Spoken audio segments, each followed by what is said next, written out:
Good morning to one and all. Students, in the previous class we have already done the poem Tertiary. So today we are going to continue with the new lesson that is from Unit 4 where no man has been before.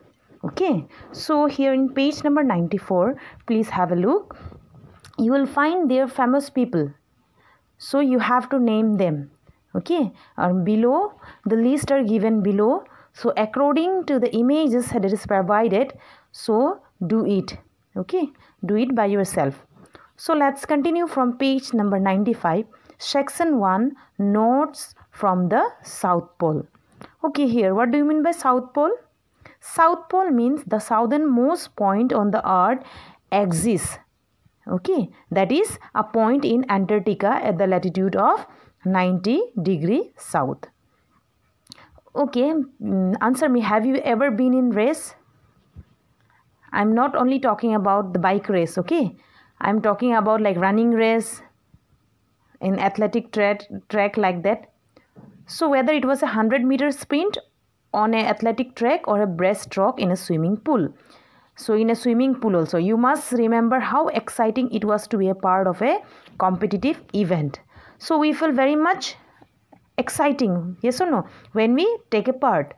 So now we are now going to take a peek into the personal journals of two brave adventurers from two different countries who were involved in a more dramatic competition, that is a race to the South Pole, which till then they had never been visited by human beings. Okay, so during the end of the 19th century and the beginning of 20th, many geographical and scientific studies were carried out in Antarctic continent, which had never been explored before. At least 10 countries were involved in about 17 major Antarctic scientific expedition. Expedition means journey undertaken by a group of people with a particular purpose. Okay, so transportation and communication facilities available to this explorer and scientists were very basic. Basic means simple. They had to endure many hardships during their undertaken journey. Okay, and many of these brave adventurers died also in their journey. So in 1911, the British explorer Robert Falcon Scott and an explorer from Norway, Roald Amundsen, set out on two separate expeditions in a race to be the first human to reach the South Pole. It was Amundsen who arrived first and raised the flag of Norway at the South Pole about a month before Scott arrived. However, the hardship of the journey proved too much for Scott, who along with other members of his team died of exhaustion, hunger and extreme cold. So here let's see the entries made by these two explorers during their journey. So it was from Roald Amundsen journal. Okay, Thursday 15 December 1911. So what he has written, so we arrived and were able to raise our flag at the geographical South Pole. Thanks be to God, the time was 3 p.m. So when they arrived and raised the flag, what was the time? The time was 3 p.m. So when this happened, the weather of the best kind when we set off this morning, but at 10 a.m. it clouded over and hit the sun. So before the weather was very pleasant and nice, but at 10 a.m. it was covered, the sun was covered by the cloud. Okay, fresh breeze from the sea south, that is the skiing has been partly good, partly bad. The sun reappeared in the afternoon and now we must go out and take a midnight observation. So here observation means study of the sun position in the sky in order to determine the exact location of the expedition. Okay, so this was the journal, this was the diary entry written by whom? By Roald Amundsen. So naturally we are not exactly at the point called 90°, but after all our excellent observation and date reckoning means a rough calculation of the explorer. Okay, present position without the help of observation of the sun or star, and based on the least observation along with an estimation of the distance traveled since then. So what he has written, we must be very close. Tomorrow we will go out in 3 directions to circle the area around the pole. We have had our celebratory meal. A little piece of seal meat each. We leave here the day after tomorrow with 2 sledges. The 3rd sledge will be left here. Likewise, we will leave a little 3-man tent with the Norwegian flag and a pennant mark from. So this was the journal written by Ronald Amundsen. So now have a look about Scout's journal. So Scout have written 16 January year 1912. Half an hour later, we detected a black speck ahead. Soon we knew that this could not be a natural snow feature. We marched on, found that it was a black flag tied to a sledge barrier near by the remains of a camp, sledge tracks and sky tracks going and coming, and the clear trace of dogs' paw, many dogs. So they could see the track of a dogs. Not only them, there were another people also presented, because they could see the mark, the trace of a dog's paw. Not only one dog, many dogs. Okay, this told us the whole story. The Norwegians have forestalled us and are first at the pole.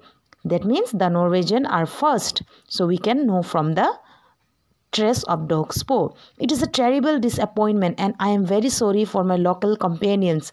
Local companion, who is local companion? Ronald Amundsen. Okay. So many thoughts come and much discussion have we had. So they were thinking about, after seeing that the dog's paw, they thought that they will be the first one, but they could see the dog's paw, and they already know that someone came there. So they feel they feel so much of disappointment. So they were having a discussion. Both of them, they were having a discussion. Tomorrow we must march on to the pole and then hasten home with all the speed we can compass. Compass means achieve. Okay, so what they are saying, so after achieving we have to head home, we have to go back. All the daydreams must go, it will be a wearisome return. So after that, whatever we were dreaming, so all that will be gone, so it will be a wearisome return.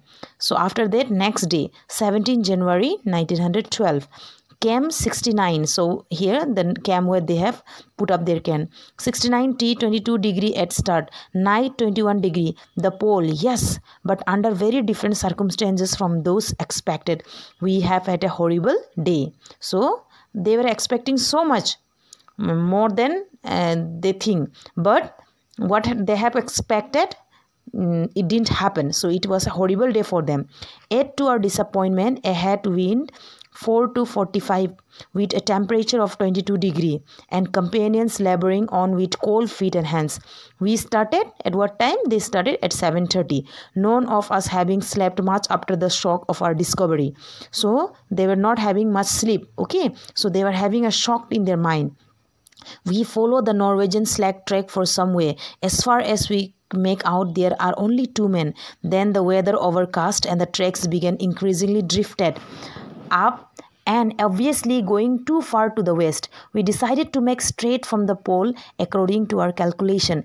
Great God, this is an awful place and terrible enough for us to have labored to it without the reward of priority. Well, it is something to have got there, and the wind may be our friend tomorrow. Now for the run home and a desperate struggle. I wonder if we can do it. So what they were thinking, they were having disappointment because they thought they will be the first one, but after tracing the dog's paw, they already know that someone is there. So they are feeling disappointment, and they have whatever they are dreaming, all that came, their dream shattered. Okay, because they thought they will reach the first, but before them someone has reached. So next is Scout final entry. So this was the final entry. 29 March 1912. Since the 21st, we have had a continuous gale. Continuous gale. Gale means a very strong wind. From west WSW, that means west southwest, and SW southwest. We had fuel to make 2 cups of tea apiece and barefoot. That means hardly enough food. They don't have food, so they make 2 cups of tea for 2 days on the 20. Every day we have been ready to start for our depot 11 miles away, but outside the door of the tent it remained a scene of whirling drift. Whirling drift means snowstorm. Okay, there was so much of snowstorm. I do not think we can hope for any better things now. We shall stick it out to the end, but we are getting weaker, of course, and the end cannot be far. It seems a pity, but I do not think I can write more. Our scout last entry, for God's sake, look after our people. Then what happened? There was a terrible snowstorm. Yes or no? Snowstorm. So they could not bear, and they are feeling hungry also, because they don't have food to eat, because they have hardly enough food. So I think they could not survive. So what he has written, he said that we are getting weaker also, and I think the end is coming near. So the end cannot be far. So it seems pity, but I do not think I should write more. I can write more. So that is the last entry written by our scout. And at last, in the entry point, what he had written, for God's sake, look after our people. So this was the entry done by the scout. They have written the journal Scout and by Ronald Amundsen. So do you know that this explorer had to record their experience in a pencil, as ink would freeze in their pens. So they have to write with pencil, because ink also will be get freeze there. It is very cold up there. Okay. So I hope, student, you have understood the lesson. Please go through it and read it. If any problem, you can get back to me. Okay. Okay. Thank you.